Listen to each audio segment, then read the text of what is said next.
Spoštovani gospa predsednica, gospoda Nadškofa, zakaj se ima za krščanskega ateista in ne kar preprosto za ateista? Zakaj je rekel, da bi bilo treba dati Ukrajini nuklearno orožje, bi bilo treba Palestino priznati in jo sprejeti v NATO? Je Golobova vlada res tako slaba? Zakaj ljudje volijo proti svojim ekonomskim interesom? Kaj je narobe z Nemčijo? Zakaj je svoboda bolezen brez zdravila? Zakaj se nam sreča stalno izmika? In ali realnost obstaja? Mi bo pojasnil filozof Slavoj Žižek, najbolj prevajan in najbolj globalno najbolj bran Slovenec vseh časov, avtor knjige Krščanski ateizem. Toda najprej bo govorila Špela Kožar. Zagotovo smo enotni, da ne moramo tega križem gledati, kar se dogaja. In da moramo v prihodnjih tednih priti do naslednjih korakov. El voto de Eslovenia en el Consejo de Seguridad de las Naciones Unidas, con la voz de Eslovenia y de su gobierno en el Consejo Europeo.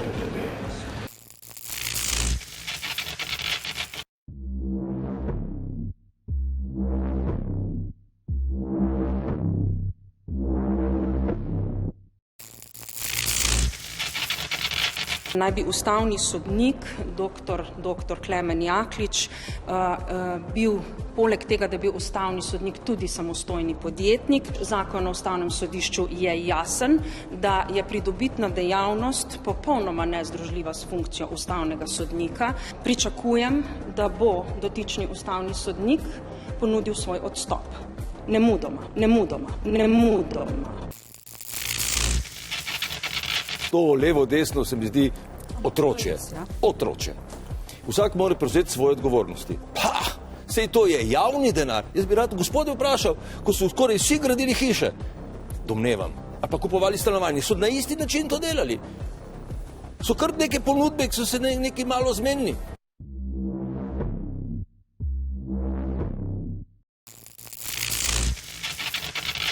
This is an assault on America.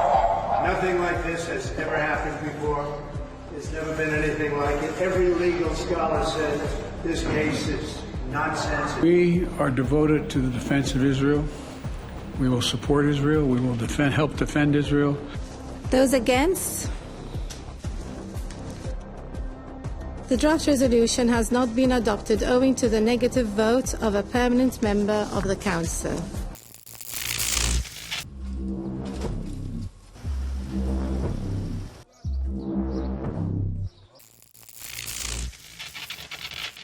Zakaj pravi, da bi bilo treba dati Ukrajini nuklearno orožje, bi bilo treba Palestino priznati in jo sprejeti v NATO? Je Golobova vlada res tako slaba? Zakaj je svoboda bolezen brez zdravila? Zakaj se nam sreča stalno izmika? In ali realnost obstaja? Z mano je dr. Slavoj Žižek, najbolj prevajan in globalno najbolj bran Slovenec vseh časov. Lani so odmevale 3 njegove knjige: Nori svet, Svoboda, bolezen brez zdravila in Kaj je pred nami, če ni prihodnosti. Njegova zadnja, talele, letošnja, pa je naslovljena Krščanski ateizem.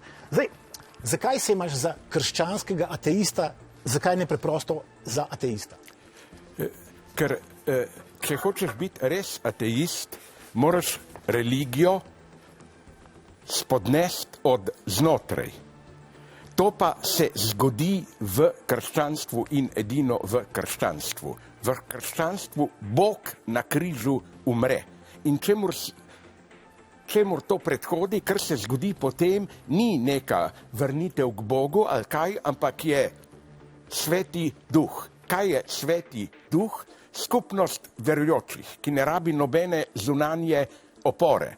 Kot piše v evangelijih, ko nek apostol vpraša Kristusa, kako bomo vedeli, da si se vrnil med nas, Kristus enostavno odgovori, ko bo ljubezen med vama dvema, takrat bom tam. To je vse. A se lahko Bogu odpove človek, ki itak ne verjame, da Bog obstaja? Danes to še posebej velja. Najbolj nevarni so tisti religiozni ljudje, ki mislijo, da so ateisti, da ne verjamejo v Boga, njihova struktura življenja in verovanja pa ostaja ista. Kot da bi Bog obstajal. Ja, naprimer, to je že klasičen vic, ki mi ga vsi izraelski prijatelji pravijo. Mi, Izraelci, ljudje v Izraelu, smo najbolj ateistični narod na svetu. Vemo, da Boga ni, hkrati pa verjamemo, da nam je Bog dal to zemljo.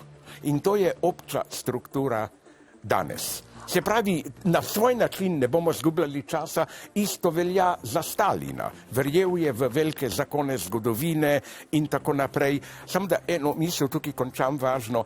Ta, kako bi rekel, lažni ateizem tudi opravičuje največje zločine. Pred kratkim sem bral grozljive knjige, biografijo Heinricha Himmlerja in neko zgodovino Gulaga in grozljivo je to, da oba režima, čeprav sta bila različna, stalinizem, nacizem, sta probala izjemno krutost do ljudi prodati kot najvišjo obliko patriotizma. Kot reče Himmler, vsak idiot se bo žrtvoval za svojo domovino. Pravi domoljub žrtvuje svojo dušo, se pravi, dela grozne stvari za svojo domovino. Ampak a ne bi bil idealen Bog, ki bi obstajal, a ne bi verjel, da obstaja?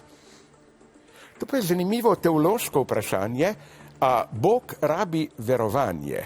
Običajno bi rekli, Bog itak vse ve, ne rabi verovanja. Jaz sem pa tukaj na strani Kierkegaarda, ki je nekje zapisal, da Bog je edini, ki res veruje vase. Mi, navadni smrtni verniki, samo verujemo, da verujemo. Ne moramo pa nikoli biti sigurni, a res verujemo. Zakaj tako nasprotuješ budizmu? To pa pripelje nazaj k Himmlerju. Vedno me je fasciniral. Prvič, kakšno ključno vlogo je v celotni zgodovini zadnjih 1000 let pri upravičevanju najhujših zločinov, pobijanja in tako naprej, igral budizem, ta isti budizem, ki pravijo, sočutje, niti črva, ne smeš ubiti in tako dalje.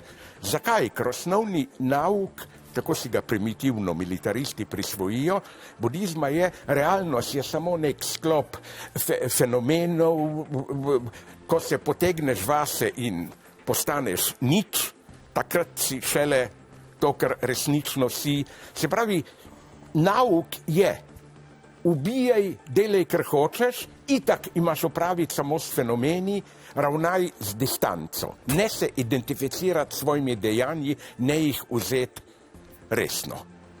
Pred 2 letoma, 9. maja, sem delal javni intervju s tabo. Robert Golob je teda ravno zmagal, bil je na vrhu, tudi njegova vlada ima zdaj mizerno podporo. A je njegova vlada res tako slaba? Ne. Tukaj pa mogoče nekaj presenetil, pa zgubil še tisto malo pristašev, ki jih imam tukaj. Bi parafraziral Churchilla. Vem, ta vlada dela ogromno napak. Ne bomo izgubljali časa s tem, da jih naštevamo, ampak kot je Churchill rekel, demokracija je najslabši vseh možnih sistemov, problem je v tem, da so vsi drugi slabši. Zato mislim, da v sedanji situaciji v Sloveniji, prvič, levica prav dela, da še vedno sodeluje v vladi.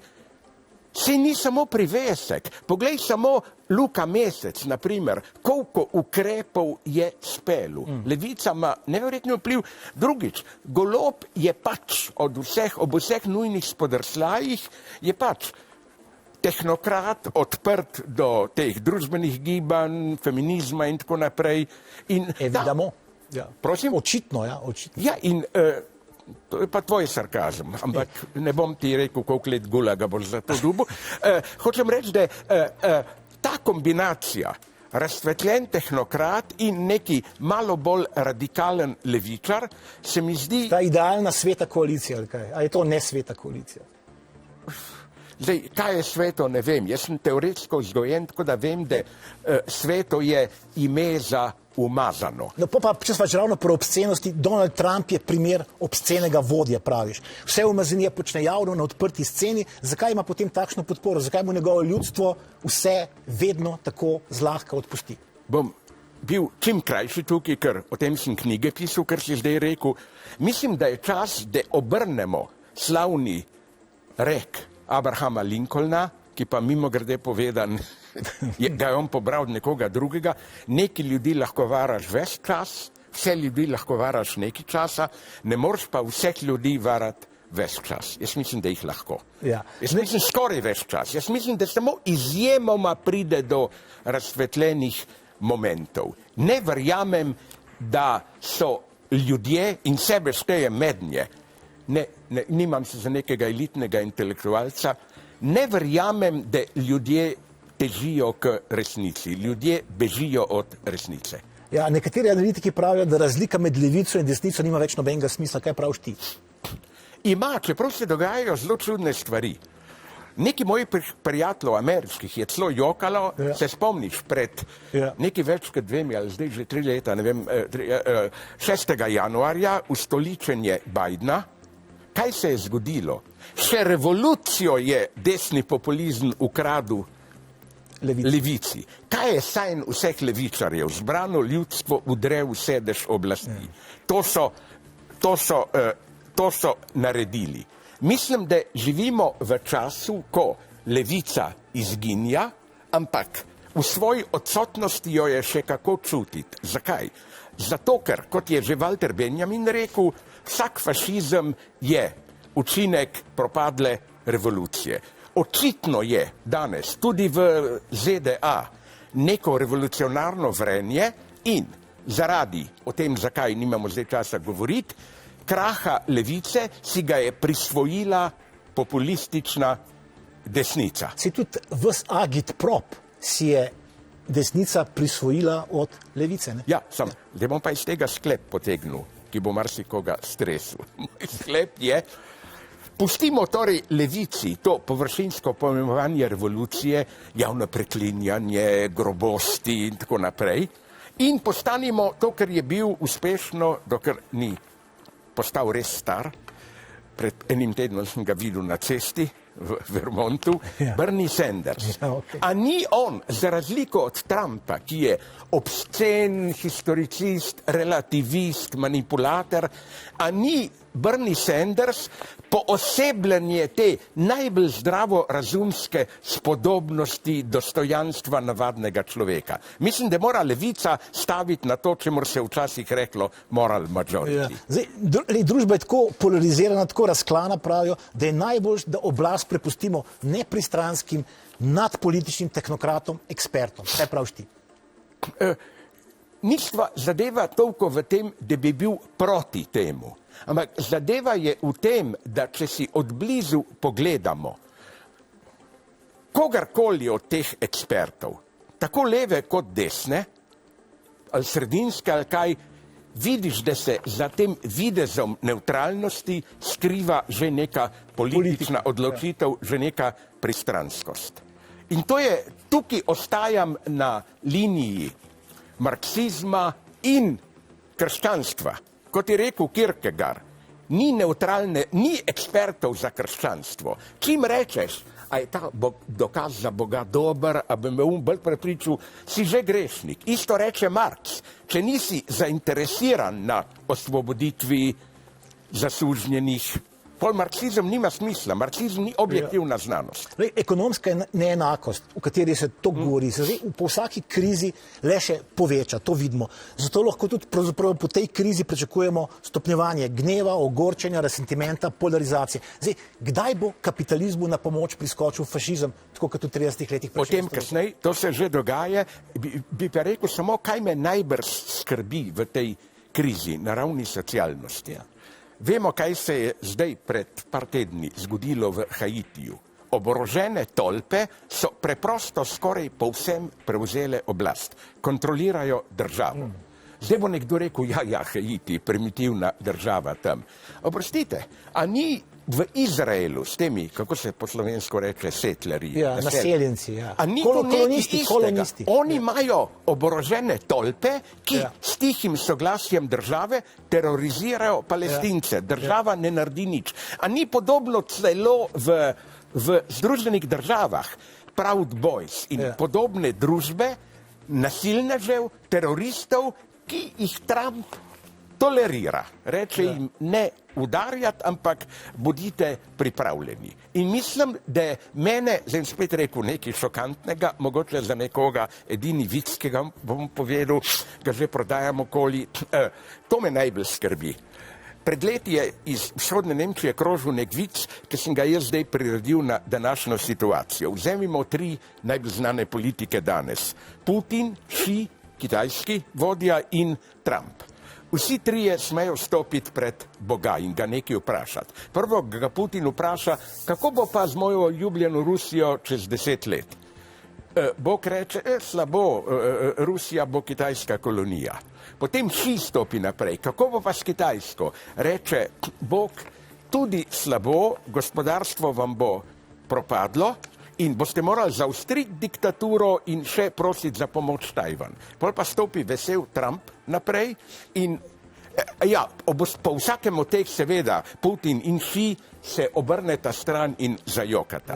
Pol pa Trump vpraša, no kako bo pa, ko bom jaz zmagal na volitvah, Bog se obrne stran in zajoka. In Bog ima prav tukaj. Zakaj? Ker ob vsej zlorabi in hipokriziji je Amerika, ne realna Amerika, ampak simbolna podoba Amerike, dežela svoboščin, pravic in tako naprej, je nekaj pomenila. Veliko uporov, ki so bili v resnici demokratski upori, so se radi sklicevali na Ameriko. Zdaj, ko Amerika zgublja to vlogo, bo ostalo nekaj groznega. Niti hipokrizije ne bo več. Direktno se bo brutalna moč realizirala. Ja, tako kot se je v Izraelu.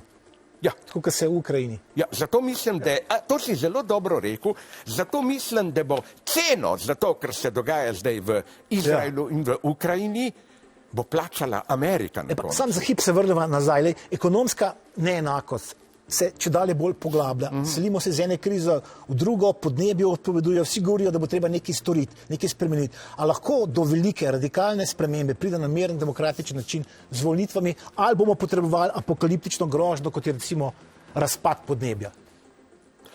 To si zelo dobro vprašanje postavil, ker mislim, da ko govorimo o grožnjah, smo še premalo pesimisti. Se strinjam z tistimi skeptiki, ki pravijo, se ne vemo točno, kako bo s podnebno krizo. Ampak sem pa bral neke odlične analize zdaj, ki pravijo, mi imamo vsi, ko govorimo o ogrevanju, neko iluzijo. Pač bojo šle temperature za 2 stopinji gor, malo več bo poplavljene površine, ampak bomo našli spet neko ravnotežje. Ne, če so kateri od gledalcev gledali ta film Problem 3 teles, 3 body problem, oziroma na Netflixu zdaj. To, kar se dogaja na tem planetu 3 Solaris, ni novo ravnotežje, ampak je vreme kaotično. 7 let je zima, pol naenkrat preveč žgepa to in temu se mi bližamo. Imamo serijo 5, 6 kriz. Imamo ekološko krizo, imamo vojaško krizo in tako naprej, da ne grem naštevati. In mene skrbi interakcija teh kriz. Recimo, popolni vihar. Ja, ker vojaška kriza potisne avtomatsko v ozadje resna ekološka prizadevanja in tako naprej. Tako da, še samo zadnja, čisto kratko, demokracija pa, če z demokracijo mislimo to, kar danes pomeni demokracija, večstrankarstvo in tako naprej, mislim, da je njen čas potekal. Ali kot je rekel John Elster, norveški teoretik racionalnega delovanja, danes je modno reči, da je demokracija ogrožena, v nevarnosti, ampak glavna nevarnost za demokracijo je sama demokracija v njeni populistični obliki. Pa kaj smo že ravno pri tem zdaj Gradec, drugo največje avstrijsko mesto, vodi komunistična partija Avstrije. Županja je članica KP Avstrije in prišli so na oblast na miren, demokratičen način. A si predstavljaš, da bi Maribor, drugo največje slovensko mesto, vodila komunistična partija Slovenije zdajle? To je zelo zanimivo zapažanje, ki je hkrati pozitivno in žalostno. Prvič, to ni prvi primer. A veš, da je bilo, ko sva midva še bila otroka, jaz ne, 40 leti, je bil par let župan Ženeve, mesta kapitalista, komunist. Kaj je naredil? Mal je popravil ulice, socialno stanje in je šlo... Pa se to pričakuješ od komunistov, kaj pa... Ja, ampak, a ni to lep paradoks, da znajo biti danes komunisti na oblasti najbolj učinkoviti varuhi. Govoriš o Kitajski? Ja, Kitajska je model tega. Ja, Kitajska komunistična partija je še vedno najbolj učinkovit zastopnik kapitala proti posameznim frakcijam. Hočeš reči, da najboljši kapitalizem vodijo komunisti? Ja, tam, kjer so pametni. Ne v Venezueli, ne na Kubi. a ni pravzaprav hujš, a ni eden izmed paradoksov kapitalizma, tega sodobnega v tem, da so ljudje izkoriščani tudi, ko ne delajo. Recimo Facebook s tabo služi v tvojem prostem času, ko ležiš, ko ne počneš nič. Tukaj pa jaz kritičen do marksizma. Marksizem še vedno verjame, da obstoji neki substancialni revolucionarni subjekt. Ja. Neka družbena skupina, ki je v katere družbeni objektivni položaj je upisan revolucionarni potencial. Za Marksa izkoriščeni delavci. Ja, on je čakal na to, pa jih pa ni dočakal. Ja, čeprav, pa moram kot anekdoto reči. Zakaj imam še rad Marksa? Leta 1870, Pariška komuna, pa tako, je Marks mislil, mogoče bo pa zdaj revolucija. In, a ne bi imel ti rad človeka, ki to reče. In mu pismu Engelsu reče, pa kaj ga zdaj lomijo? Jaz še nisem končal kapitala, pa hočejo neko revolucijo. Puste me pri miru, da ni nekaj lepega v tem. Ampak hoče reči to, da ta komunizem lahko igra, ta komunisti na oblasti, neko pozitivno vlogo. Tu poglej Indijo, Kerala, najbolj uspešen del, ker so že 20-30 let tržno usmerni komunisti na oblasti. Mislim, da... To potrjuje, da pač komunisti najbolj vodijo kapitalizem. Ja, samo mislim, da v krizi, ki prihaja, tak komunizem ne bo dovolj. Ne mislim, da bo treba znova nek sovjetski komunizem. A ni kitajski komunizem ukrojen za vse krize? Jej. Veš kaj je moj jej? Zdaj bom rekel nekaj norega, da izgubim še tistih par prijateljev, ki jih imam. Ključna oseba Kitajska danes, o tem sem pisal, je zame Wang Huning, glavni ideolog. On je pri 30 letih kot mlad obiskal Ameriko in napisal izjemno dobro knjigo Amerika proti Ameriki. On je bil fasciniran nad ameriško ekonomsko dinamiko, hkrati pa zgrožen nad tem individualizmom, potrošništvom in tako naprej. In njegov problem je osnovni problem fašizma. Kako ohraniti modernizacijo, dinamiko, hkrati pa družbeno harmonijo.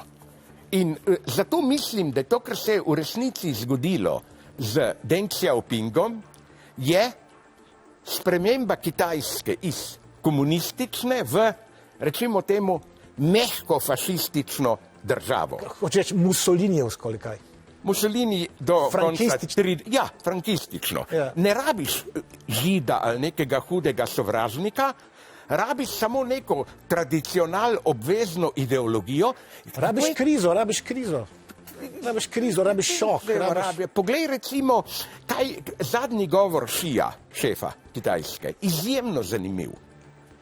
Veš, v čem je govoril? O tem, kako mladim generacijam treba odpreti, ne Maovo revolucionarno misel, ampak odpreti pogled na veličino kitajske tradicije. Zakaj? Če smem kar za neko drugo vprašanje, ki bo najbrž prišlo prestopiti. Zdaj se dogaja nekaj izjemno zanimivega v Južni Koreji in na Japonskem, prehaja pa tudi malo vpliv na Kitajsko. Čim ljudem gre relativno dobro, mlada generacija, jih ne zanima več velika politika. Hočejo živeti svoje skromno življenje, hočejo imeti svobodo, ampak svobodo v smislu, a bom gledal ta film ali drug, a bom živel tukaj ali tam.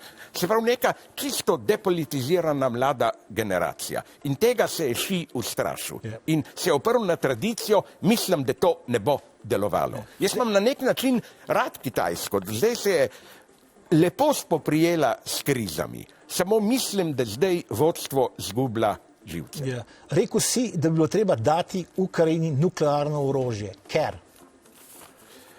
To je seveda bila v mojem stilu provokacija, ja, okay. Ampak upam, da je poanta provokacije jasna. Koliko smo že nasedli Putinu, da vsi gledamo s sumom, zakaj se ne grejo pogajati, a niso Ukrajinci mal nori in tako naprej. Jaz sem hotel opozoriti na to, da Putin stalno govori o možni uporabi nuklearnega orožja. Zdaj je spet rekel, pred par tedni v nekem intervjuju, če bo rusko ozemlje ogroženo in v rusko ozemlje je prištel Krim in ta novo zasedena, ima Rusija pravico uporabiti nuklearno orožje. Druga Putinova teza, ni dovolj samo, da dobimo ta ozemlja, radikalno se mora spremeniti vlada v Ukrajini. Tam je, in to sem jaz mislil. Je pa plus države, ki imajo jedrsko orožje, se ne napadajo. Ne? Zakaj ni vojne več, zdaj, zato ker Pakistan propada, ampak že zadnja desetletja med Pakistanom in Indijo. Zakaj je Severna Koreja preživela? Ja, točno tako je, ja. A bi bilo treba dati nuklearno orožje tudi Palestincem pol? Ne, mislim, da ne zaradi neke nekonsistentnosti, ampak med Palestinci dejansko so tudi manjšina, ampak so tudi trdi fundamentalisti, ki jim ne bi zaupal. Kaj pa tole? Bi bilo treba Palestino priznati in jo potem tudi takoj sprejeti v NATO? Absolutno. To pa na vse možne načine se s tem strinjam.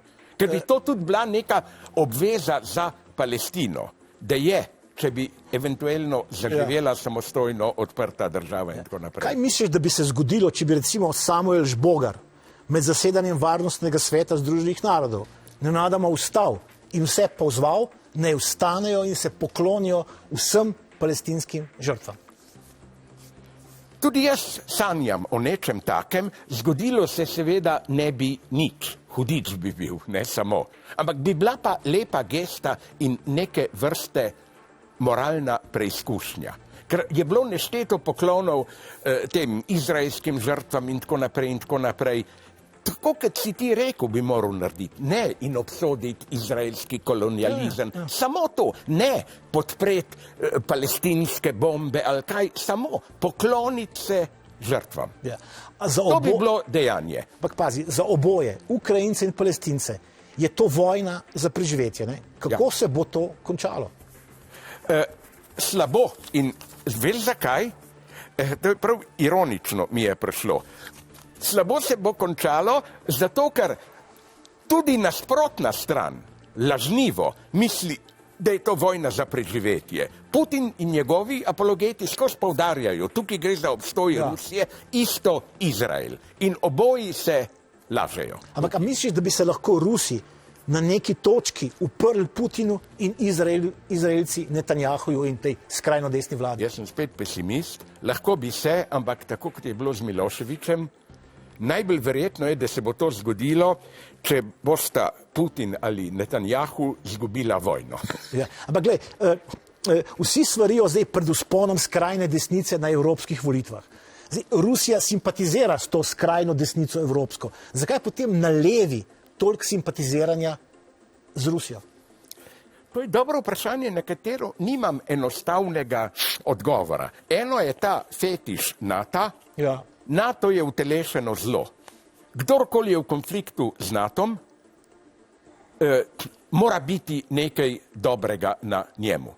Jaz se s tem ne strinjam, ker propad NATO je, tako kot propad Evrope, je v interesu čedalje bolj vse svetovne desnice. Tukaj se Putin druži s Trumpom in tako naprej. Vse moti Združena Evropa. Sam mislim, da Združena Evropa ne rabi zunanjega sovražnika, že sama se uspešno uničuje. Vojne so heroizacije in glorifikacije moškega. In vse te vojne, ki jih je čedalje več, prihajajo ravno v času, ko se skuša patriarhat obupano vrniti. Tudi s prepovedjo splava. Mar ni to zdaj vrtenje časa nazaj? Jaz sem, kje se to vrtenje dogaja? Zdaj spet rekel nekaj, da zgubim še par prijateljev. Se spomniš, v Ugandi pred enim letom ali kdaj so sprejeli najstrožji zakon proti homoseksualnosti. Če te ujamajo v aktu, smrtna kazna ali vsaj doživljenjski zapor. Vsi razen enega poslanca, ki se je vzdržal, so glasovali za. S kakšno razlago? To je naša borba proti zahodnemu kolonializmu. LGBT, dekadentnosti Zahoda. In to je to je tudi ideologija Rusov, tam Dugina in tako naprej tega. Ne samo to. To je zdaj prevladujoča ideologija jugovzhodne Afrike, Azije. In tudi skrajne desnice. Ja, ampak tudi nekatere levice, ki dela usodno napako in spet misli, evropska tradicija je utelešeno zlo, kdorkoli napada Evropo, mora biti nekaj dobrega na njemu. Zdaj, ti si imel v Nemčiji na Frankfurtskem knjižnem sejmu težave zaradi svojih stališč v Izraelu. Nekdanjega grškega finančnega ministra Janisa Varoufakisa, tvojega prijatelja sicer, zdaj v Nemčijo zaradi njegovih stališč v Izraelu sploh ne spustijo. Kaj pomeni ta prepoved, da ne sme v Nemčijo? Nekaj zelo hudega. Prvič tukaj je, vem, ker v Izraelu še vedno dajem intervjuje, Haaretz me je objavil, za nek radio sem dal intervju. Nemčija je zdaj hujša kot Izrael. Veš, kdo je moj idol v Izraelu? Ami Ajalan, bivši šef Shin Beta, tajne službe, ki je dal najboljšo analizo. Rekl je, moramo priznati Palestino, Marwan Barghouti, 20-letni zapornik, že spustiti ga ven. Se pravi, če to rečeš danes v Nemčiji, če citiraš šefa Shin Beta, zgubiš službo, si zaprt. In za mene je ta kampanja proizraelska v Nemčiji dobesedno nova oblika antisemitizma. A veš, da je v Nemčiji manj kot 0,5% Židov. Med temi, ki so pa utrpeli posledice zaradi nestrinjanja z izraelsko politiko, je pa več kot 30% Židov. Tukaj bi še to poudaril. A nismo opazili, kako je Izrael v zadnjih letih radikalno spremenil svoje stališče? Še pred par leti je bilo kritika Izraela kot države, ja, ne pa antisemitizem in Gaza, mi se borimo proti Hamasu, ampak nič pa nimamo proti Palestincem, ki so žrtve Hamasa. Zdaj je to oboje padlo. Netanjahu je pred kratkim rekel, ne, kritika Izraela danes pomeni novo obliko antisemitizma. Eksplicitno je to padlo in isto je, če dale bolj ob Gazi vidno Palestinci kot taki so tarča. Zato se ne strinjam, tako bom končal. Si bo takoj končala, čez 15 sekund končala. To pa pustim ti zadnje vprašanje. Ja, ne morate do zadnjega vprašanja, ker še 5 sekund. Lahko rečem sam tako, zdaj veste, vidimo se ponedeljek, ki ste v Isti kanalu živo. Murphy, lepo se majte.